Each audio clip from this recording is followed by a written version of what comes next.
안녕하세요. 반갑습니다. 주갈성의 성경 가이드 시간입니다. 오늘서부터 우리 에스겔을 좀 같이 공부하도록 하겠습니다. 여러분, 에스겔 하면 일단 좀 분량이 너무 많고 좀 어렵고 좀 힘든 책으로 좀 느껴지죠. 에스겔서 1장을 읽기 시작하면 검은색은 글자고 흰색은 종이고 뭐 이런 느낌이 많으실 거예요. 시대적인 배경과 에스겔에 대한 이야기를 조금 알고 전체적인 내용을 좀 보면서 보면 훨씬 좀 이해가 쉬울 것입니다. 우리 먼저 그 에스겔에 대해서 좀 간략히 좀 알아보겠습니다. 에스겔은요, 그 남유다 요시야 왕 때 그 제사장 가문에서 태어났습니다. 그 당시에 제사장 가문에서 태어나면 나이가 돼서 30이 되면 제사장으로서 일을 하게 돼 있는 거죠. 그러면 요시야 왕 때 태어난 걸 보면 사실은 예레미야가 요시야 왕 때서부터 활동을 시작하거든요. 그러면 이제 이해가 되시죠? 예레미야가 활동을 시작할 때쯤 에스겔이 태어났다라고 보시면 됩니다. 그리고 이 에스겔이 바벨론이 두 번째 침공했을 때 포로로 끌려갑니다. 이때 에스겔이 나이가 한 25 정도 됐어요. 이제 포로로 끌려가서 5년째 되는 해에 하나님한테 이 소명을 받게 되기 때문에 우리가 그렇게 이해하면 됩니다. 그래서 이 포로로 끌려가서 바벨론에서 5년째 되는 해에 하나님으로부터 이 선지자로서의 소명을 받게 됩니다. 그때 나이가 30세가 되었죠. 그리고 이제 그 바벨론 포로로 와 있는 그 이스라엘 백성들을 대상으로 22년 동안 사역을 합니다. 여러분, 제사장은 30이 되면 제사장으로 활동을 해야 되는데 그때 이 에스겔은 선지자로 부름을 받게 되죠. 이렇게 이제 선지자로 소명을 받고 난 다음에 이 선지자로서의 활동을 한 7년 정도 했을 때에 비로소 남유다가 그 바벨론에 의해서 완전히 멸망하게 됩니다. 이런 시대적인 배경을 잘 이해하고 좀 이해하면 좋을 것 같습니다. 여러분의 에스겔은 에스겔서 전체의 가장 중요한 주제라고 보면요, 성전입니다. 성전. 그래서 이 성전에서 하나님의 영광이 떠나는 환상을 에스겔이 이 환상으로 보죠. 그리고 나중에 다시 하나님의 영광이 성전에 오는 모습을 또 환상으로 보게 됩니다. 이것이 사실은 에스겔서에서 가장 중요한 내용이에요. 그리고 왜 예루살렘 성전이 파괴되었는가? 왜 예루살렘 성전, 그 하나님이 거하시는 예루살렘 성전이 왜 파괴되었는가에 대한 이야기를 하고 있습니다. 여러분, 우리는 이 이야기를, 그 답을 알아요. 하나님 앞에 이스라엘 백성들이 죄를 범했고 하나님을 버렸기 때문에 그 이스라엘 성전이 파괴가 되었습니다. 근데 왜 이것을 에스겔이 설명을 해야 될까요? 그 포로로 잡혀와 있던 그 유대인들이 자신들의 죄로 인해서 이스라엘의 성전이 파괴되고 그 남유다가 완전히 멸망했다고 하는 사실을 깨닫지 못하기 때문에 그렇습니다. 포로로 와 있는데 도대체 우리가 왜 이렇게 바벨론에 의해서 이런 일을 당해야만 하는가에 대한 그 의문만을 가지고 있는 거예요. 여러분, 우리는 이 분명한 사실을 알고 있습니다. 그리고 우리가 알고 있을 뿐만 아니라 이 정확한 사실을 우리에게도 적용할 줄 알아야 합니다. 그래서 에스겔에는 이 성전이라고 하는 굉장히 중요한 주제가 나온다라는 것을 여러분들 꼭 이해하시고요. 에스겔에서도 내용이 좀 방대하고 48장까지 많지만 크게 두 부분으로 나뉩니다. 앞에는 심판, 뒤에는 회복. 이것이 이사야도 이랬고, 그렇죠? 이사야도 계속 심판과 회복에 대한 메시지가 계속 나왔고, 사실 그 예레미야도 마찬가지 큰 골격을 가지고 있는데, 이 전반부에서 1장서부터 32장까지는 그냥 심판이다 보시면 되는데, 이 심판의 내용을 크게 두 부류로 나눠서 1장서부터 22장까지는 유다, 예루살렘에 대한 심판의 메시지고, 24장서부터 32장까지는 이방 나라들에 대한 그 심판의 메시지가 나오게 되어 있습니다. 그리고 후반부 33장에서 48장까지는 회복의 메시지로 이 메시지가 달라집니다. 그래서 이 후반부의 내용을 보면 그 예루살렘 멸망 후에 이 바벨론에 와 있는 이 포로들에게 구원의 소망과 회복에 대한 소망을 일깨워주는 예언을 하고 있다는 사실을 우리가 알아야 됩니다. 자, 그러면 이제 이 정도 기본적인 내용을 하고 본문을 좀 보도록 하겠습니다. 여러분, 에스겔 1장을 딱 보면 1장의 1절서부터 3절까지가 굉장히 중요한 내용이 나옵니다. 한번 보겠습니다. 에스겔 1장 1절에서 3절 말씀. 서른째 해 넷째 달 초닷새에 내가 그발강가에 사로잡힌 자 중에 있을 때에 하늘이 열리며 하나님의 모습이 내게 보이니 여호야긴 왕이 사로잡힌 지 5년 그 달 초닷새라. 갈대아 땅 그발강가에서 여호와의 말씀이 부시의 아들 제사장 나 에스겔에게 특별히 임하고 여호와의 권능이 내 위에 있으니라. 여러 가지를 이야기하고 있는데 서른째 해가 이제 에스겔 나이가 30세 되던 해에라고 보시면 되고요. 그때 이 그발강가에 앉아있는, 즉 바벨론의 그발강가에 지금 에스겔이 이제 있는 곳이겠죠. 거기에 있는 에스겔에게 하나님께서 이제 보여주시는 거예요. 근데 여기서 지금 그 에스겔이 뭘 봤다고 얘기하냐면 하늘이 열리며 하나님의 모습이 내게 보이니 하는 거죠. 여러분, 그 선지자에게 하나님이 소명을 주실 때 꼭 하늘의 보좌의 모습을 보여주세요. 여러분이 이렇게 하나님을 봤다고 하면 당연히 그 하나님의 보좌와 그 보좌 주변에 있는 천사들도 같이 보게 돼 있습니다. 그것을 지금 본 거예요. 그리고 이제 하나님의 권능이 내게 임하였기 때문에 지금 그 이야기를 하는 거죠. 그래서 에스겔서 1장 4절서부터 이제 나오는 내용이 정신이 없습니다. 한번 볼까요? 에스겔서 1장 4절에서 5절. 내가 보니 북쪽에서부터 폭풍과 큰 구름이 오는데 그 속에서 불이 번쩍번쩍하여 빛이 그 사방에 비치며 그 불 가운데 단쇠 같은 것이 나타나 보이고 그 속에서 네 생물의 형상이 나타나는데 그들의 모양이 이러하니 그들에게 사람의 형상이 있더라. 여러분, 지금 에스겔이 뭘 봤냐면 폭풍과 구름 속에서 불이 번쩍번쩍하고 있고 그 속에서 네 생물의 형상을 보았다고 그래요. 근데 그 네 생물의 형상이 마치 사람과의 형상과도 같다. 사람이 아니고 사람과의 형상과도 같다라고 얘기를 하고 있죠. 그 다음에 이제 또 표현이 아주 우리를 정신없게 합니다. 그 다음에 좀 내려오면 에스겔 1장 10절에서 11절 말씀 보겠습니다. 그 얼굴들의 모양은 넷의 앞은 사람의 얼굴이요, 넷의 오른쪽은 사자의 얼굴이요, 넷의 왼쪽은 소의 얼굴이요, 넷의 뒤는 독수리의 얼굴이니 그 얼굴은 그러하며 그 날개는 들어 펴서 각기 둘씩 서로 연하였고 그 둘은 몸을 가렸으며. 여러분, 지금 정신이 없죠? 왜냐하면 이 에스겔이 본 거를 그냥 있는 그대로 막 설명을 하는데 본인이 열심히 설명하면 할수록 우리는 더 정신이 없어요. 여러분, 이 표현이 지금 에스겔의 뒤에도 나오고 여러 번 나오기 때문에 정확하게 알아야 돼요. 이제 에스겔이 보고 있는 게 뭔지를 우리가 알아야 돼요. 지금 내 생명의 모습, 내 생물의 모습을 보고 있는데 그 얼굴이 네 개의 얼굴이 있대요. 사람, 사자, 소, 독수리 같은 얼굴을 갖고 또 날개가 있는데 둘씩 달려있대요. 또 정신이 없는 것은 그 뒤에 좀 보면 또 날개에 또 바퀴까지 달려있대요. 이게 도대체 뭔지 알 수가 없어요. 에스겔 1장 15절에서 16절. 내가 그 생물들을 보니 그 생물들 곁에 있는 땅 위에는 바퀴가 있는데 그 네 얼굴을 따라 하나씩 있고 그 바퀴의 모양과 그 구조는 황옥같이 보이는데 그 넷은 똑같은 모양을 가지고 있으며 그들의 모양과 구조는 바퀴 안에 바퀴가 있는 것 같으며. 여러분, 정신없죠? 네, 정리해 볼까요?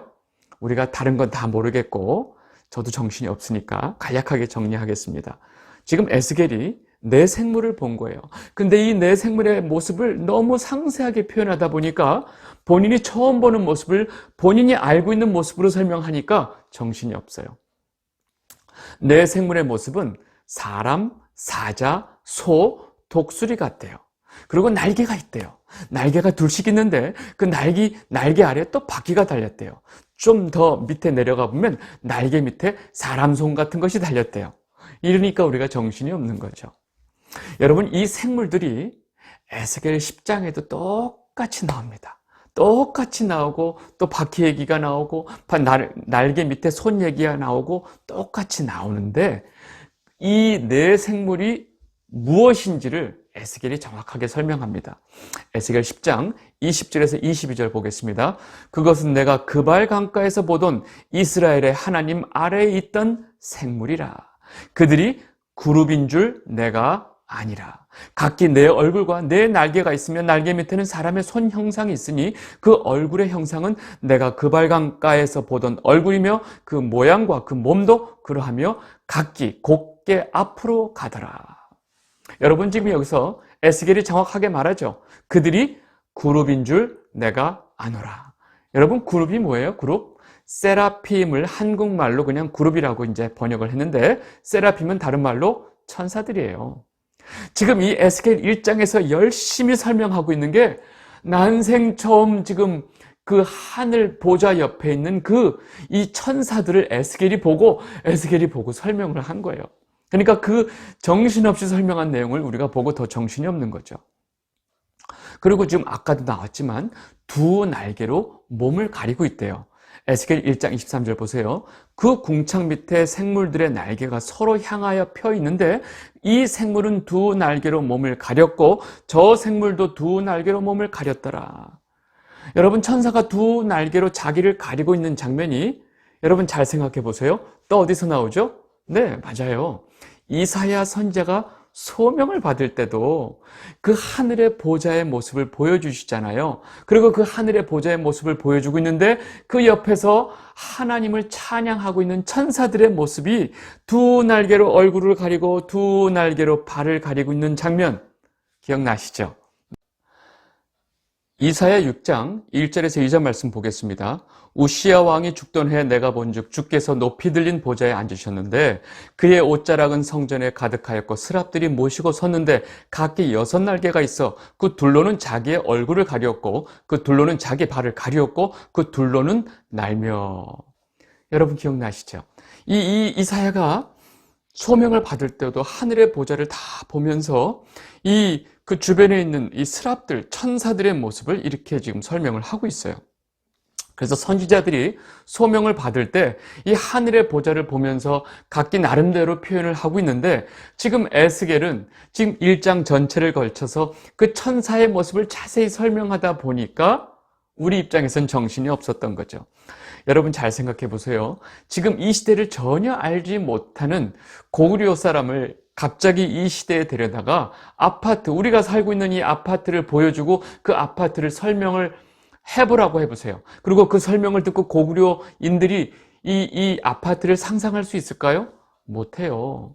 갑자기 이 어마어마한 건물 안에 들어와서 건물을 설명하는 것도 이 돌덩이라고 얘기할 거고 그 안에 들어와서 엘리베이터를 뭐라고 설명할까요? 이 엘리베이터를 타고 높이 올라와서 문을 열고 또 문 열면 갑자기 무슨 이상한 이 벽면이 나오는데 그 안에 문이 있고 그 문을 열고 나니까 또 안에 무슨 뭐 허연 거 둥그런 게 있는데 거기서 좀 그런데 변을 보고 이런 걸 어떻게 설명할까요? 여러분 제가 그냥 좀 이해를 돕기 위해서 난생 보지도 못했던 그 하늘의 보좌의 모습 또 그 천사의 모습을 보고 에스겔이 막 정신없이 설명을 하고 있는데 우리는 그것이 이제 정신이 없었던 거죠. 뭐 웃긴 얘기지만 에스겔이 만약에 그 하늘의 보좌와 천사들의 모습을 핸드폰으로 쫙 찍어서 우리에게 보여줬더라면 일이 간단했을 텐데 핸드폰이 없었어요. 네, 중요한 것은 이 에스겔을 통해서 말씀하고 있는 그 내용의 속에서 지금 그 영광스러운 보좌의 모습 속에 천사를 설명하고 있구나. 네. 그리고 우리가 그 모습을 머릿속에서 상상하면 상상할수록 이상한 모양이 돼 있어서 누군가 상상해서 그린 그림을 제가 안 보여드릴 거예요. 물론 찾아보면 다 나와요. 중요한 건 직접 우리 눈으로 볼 때가 있다는 것입니다. 그 순간에 우리는 천사의 모습이 이랬구나 라고 정확하게 알게 된다는 거죠. 그리고 그 다음 뭐라고 설명하느냐, 이 천사들의 모습을 설명하다가 천사들의 머리 위에 궁창이 있다고 그래요. 근데 그 궁창을 가만 보면 하나님의 보좌의 모습으로 설명을 하고 있습니다. 에스겔 1장 26절, 그 머리 위에 있는 궁창 위로 보좌의 형상이 있는데 그 모양이 남보석 같고 그 보좌의 형상 위에 한 형상이 있어 사람의 모양 같더라. 여러분 보좌 위에 하나님이 계신 거죠. 근데 그 하나님의 모습이 사람의 모양 같더라. 여러분 이 이야기를 이제 지금 에스겔이 말하고 있는 거고요. 마침내 그 보좌에 앉아 계신 하나님께서, 여호와 하나님께서 에스겔에게 이제 이야기를 하는 것이 2장에 나오는 겁니다. 에스겔 2장 1절에서 2절 말씀 보겠습니다. 그가 내게 이르시되 인자야 내 발로 일어서라. 내가 내게 말하리라 하시며 그가 내게 말씀하실 때 그 영이 내게 임하사 나를 일으켜 내 발로 세우시기로 내가 그 말씀하시는 자의 소리를 들으니 비로소 그분의 설명이 나오면서 그분이 내게 이렇게 말씀하셨다 하면서 내가 일어나거라 내 발로 일어나거라 이렇게 말씀하신 얘기를 하죠. 그러고 나서 이제 비로소 하나님께서 에스겔에게 이 소명을 주시는 말씀하시는 내용이 이제 3절서부터 나옵니다.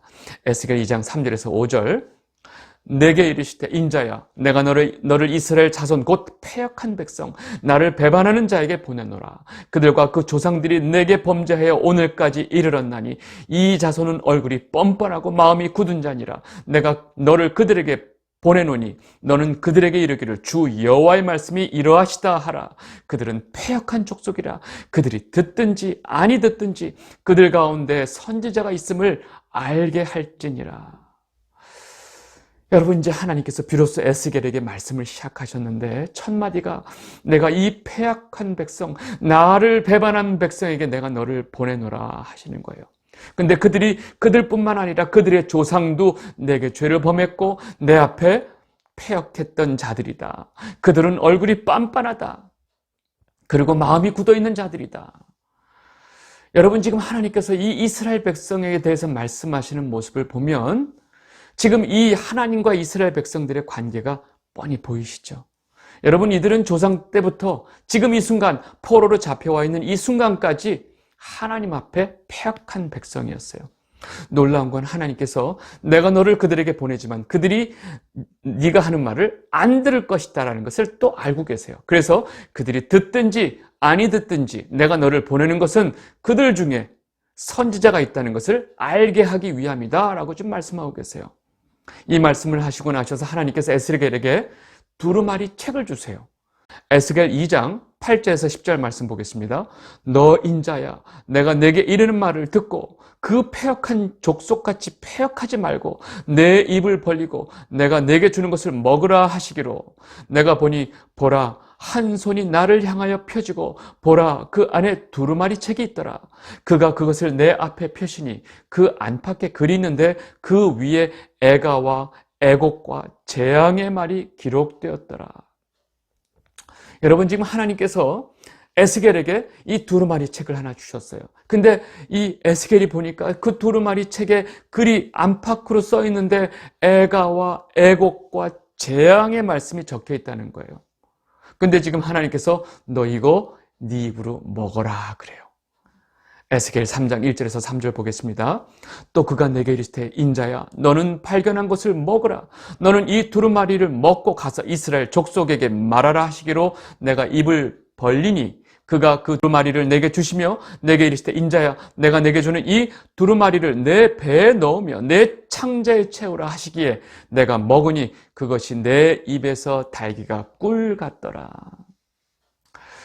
여러분, 지금 이 두루마리 안에 글자가 써져 있는데 애곡과 재앙의 말씀이 잔뜩 써져 있는 이 두루마리 책을 에스겔에게 먹으라고 그래요. 그래서 지금 그것을 먹었더니 그 입에서 꿀같이 달대요.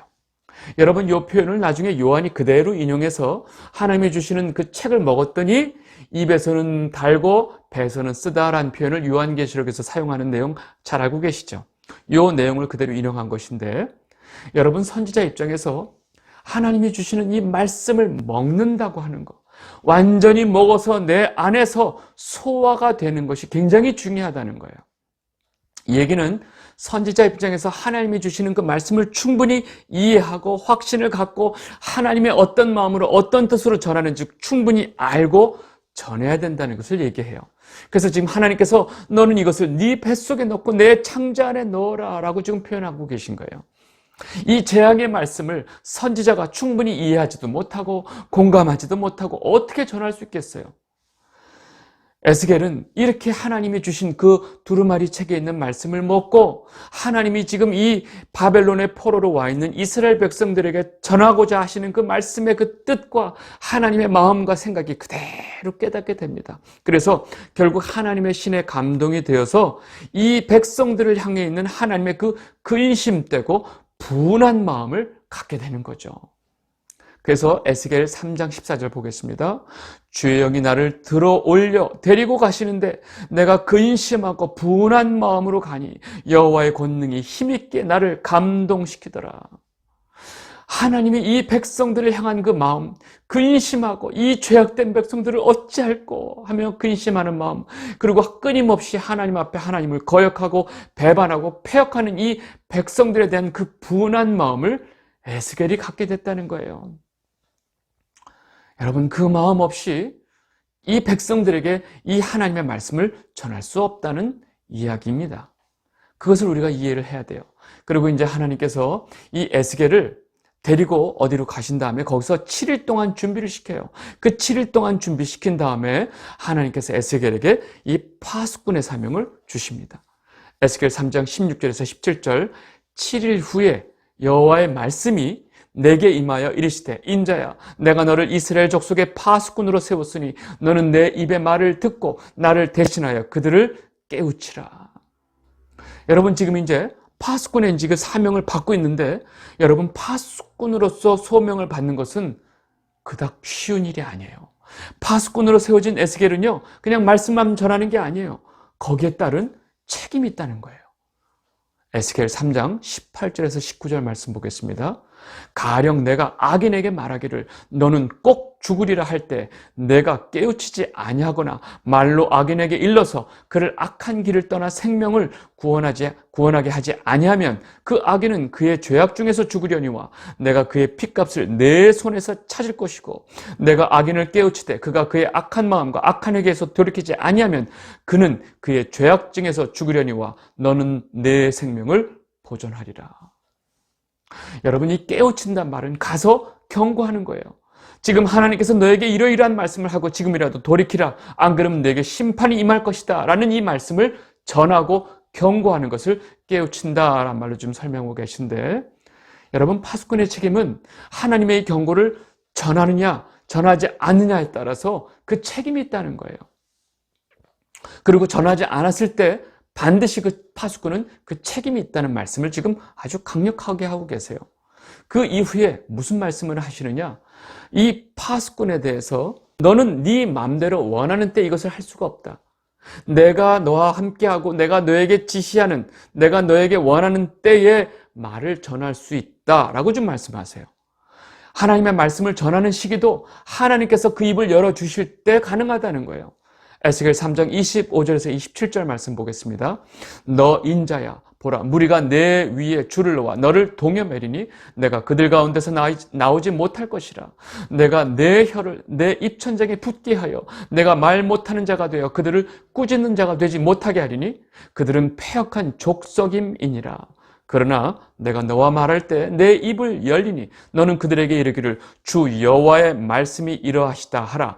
들을 자는 들을 것이요 듣기 싫은 자는 듣지 아니하리니 그들은 반역하는 족속임이니라. 여러분 아시겠어요? 하나님께서 이 에스겔의 입을 열어줄 때만 얘기할 수 있다는 거예요.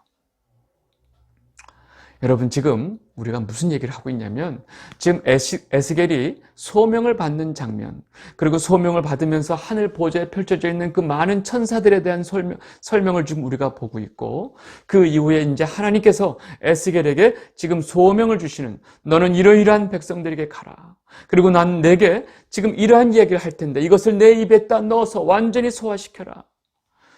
그리고 넌 내가 정하는 때에 이것을 전해라 라고 지금 말씀하시는 내용을 보고 있는데 이 하나님의 말씀을 전하는 자는 자기 의지대로 말씀을 전할 수 없다는 거예요. 전하라는 그 말씀을 그 전하는 때 역시 하나님이 정하신 때에 말씀을 전할 수 있다는 거예요. 그리고 그 말씀을 듣는 자들이 듣고 안 듣고의 문제가 아니라는 거예요. 여러분 여기서 잘 보시면 말씀을 전하는 자의 삶 속에서 하나님이 주시는 그 말씀을 완전히 자기 삶 속에서 충분히 소화하고 이해하는 준비 기간이 필요하다는 것과 또 그 말씀 전하는 자의 삶 속에서 이 하나님의 주권을 철저하게 인정하고 하나님의 그 주권에 대해서 순종하는 삶이 말씀을 전하는 자의 가장 기본이라는 거예요. 이런 준비가 다 된 에스겔이 비로소 하나님 말씀을 전하게 되는 겁니다. 그 내용이 이제 4장서부터 시작이 됩니다. 여러분, 지금 이 이야기가 특별히 파수꾼으로 소명을 받은 에스겔에게만 해당되는 것이 아니고요. 말씀을 받은 모든 하나님의 백성들, 이 땅에 사는 성도들에게 해당되는 사실을 여러분 꼭 놓치시면 안 됩니다. 여러분, 이 앞부분이 여러분 굉장히 좀 어려워하는 부분인 것 같아서 제가 좀 이 전체적인 내용과 앞부분을 좀 설명을 했습니다. 우리 다음 시간 4장서부터 구체적으로 이 에스겔이 어떻게 하나님 말씀을 전하는지 4장서부터 다음 시간에 보도록 하겠습니다. 오늘 말씀 여기까지 하도록 하겠습니다. 감사합니다.